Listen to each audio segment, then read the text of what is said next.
Hi there, this is Vahid from the Art of Education channel, and it is the 7th session of object-oriented programming in Python. So far, we have learned the basic concept of OOP in Python, and also we got familiar with magic method concepts. If you didn't see the previous session, I should tell you that magic methods in Python are an equivalent to operator overloading in other programming languages such as C++.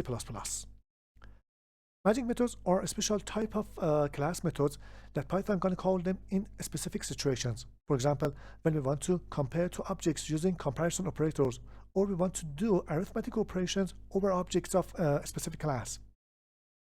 Magic methods are divided into different categories, and so far we got familiar with representational and comparison magic methods. In this session, I'm gonna check arithmetic magic methods in Python classes. These methods called when we use arithmetic operators such as plus, minus, multiply, subtract, and other type of operators that Python supports. It seems somehow weird to override or implement arithmetic magic methods because most classes such as person class, employee, student class, and other type of objects that we're gonna deal with through our programming does not need to support arithmetic operators. But in some cases, such as the point class that we used in previous sessions, maybe we need to add 2 point objects to each other.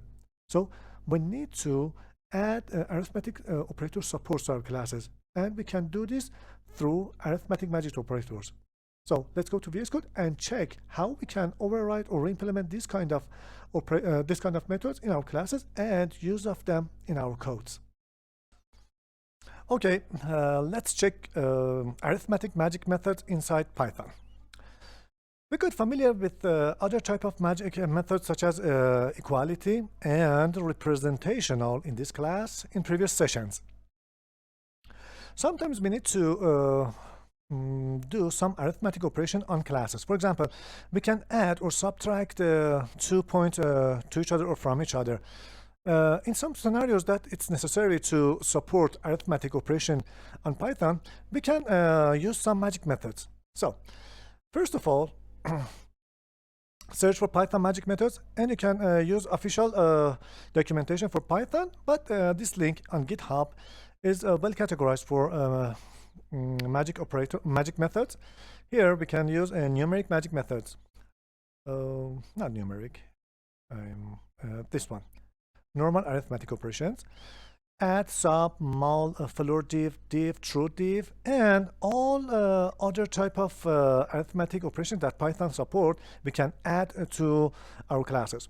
For example, imagine that we're gonna add 2 points to each other, and this means the x field should be add together and the y field add together, and a new point return to the output. This is just like something like this. For example, imagine I have a value of x equal to 10 and value of y equal to 20 and z equals to x plus y. The content of these two values that are scalar values add together, and the output saved in a new variable called z. Okay, now we're gonna apply this logic to our point class. As you saw, we should re-implement the define dunder, add dunder, and self other.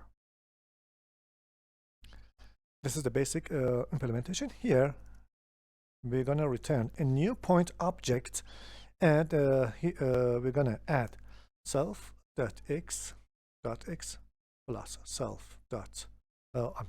other.x.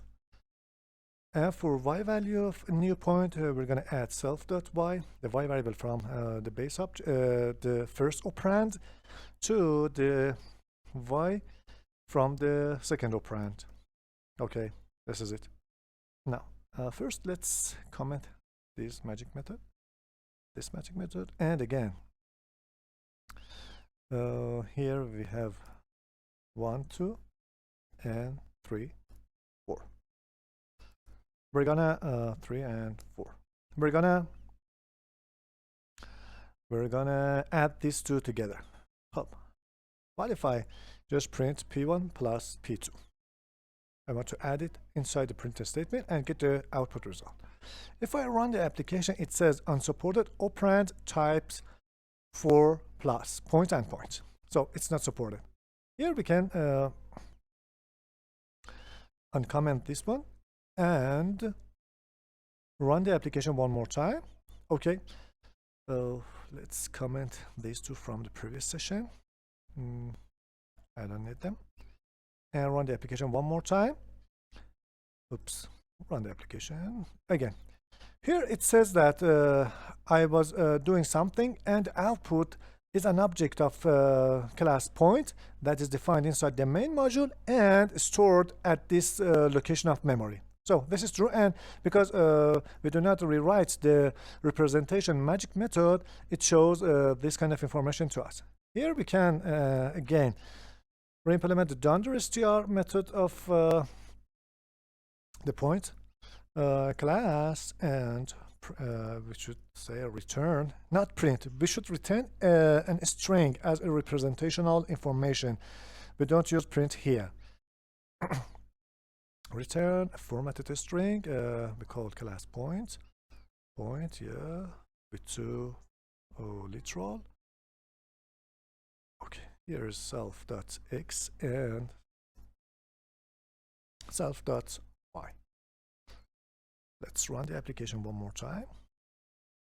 And as you can see, 1 added to 3 equals to 4, and 2 added to 4 equals to 6. We have a new object that is 4 and located and 4 and 6. And you can add any type of arithmetic operation listed here based on your scenario, or even shift and left shift, right shift, and also you can implement bitwise operations such as AND or XOR. You can AND two objects together. Okay, these are very useful in some scenarios, and even the power operator. These are all supported operators inside Python, and you can get use of them to enrich your classes without doing any extra things outside the scope of class. We can get the same result. For example, I can here have another instance, or create another instance, p5 equal to point, and again here's p1.x plus p2.x, and for the y parameter p1.y plus p2.y, and print p5. Okay, the result is exactly the same, but you can see, let's add it to another value here, p4. As it's obvious, p3. As it's obvious, this approach is much more cleaner and readable. If a class was somehow complicated or complex, has complex structure, this kind of magic methods gonna help us a lot inside our whole application. So I hope you get the concept of arithmetic magic operations, and the content was helpful for you. I would be glad to hear your opinion in the comments section. Till the next session, goodbye.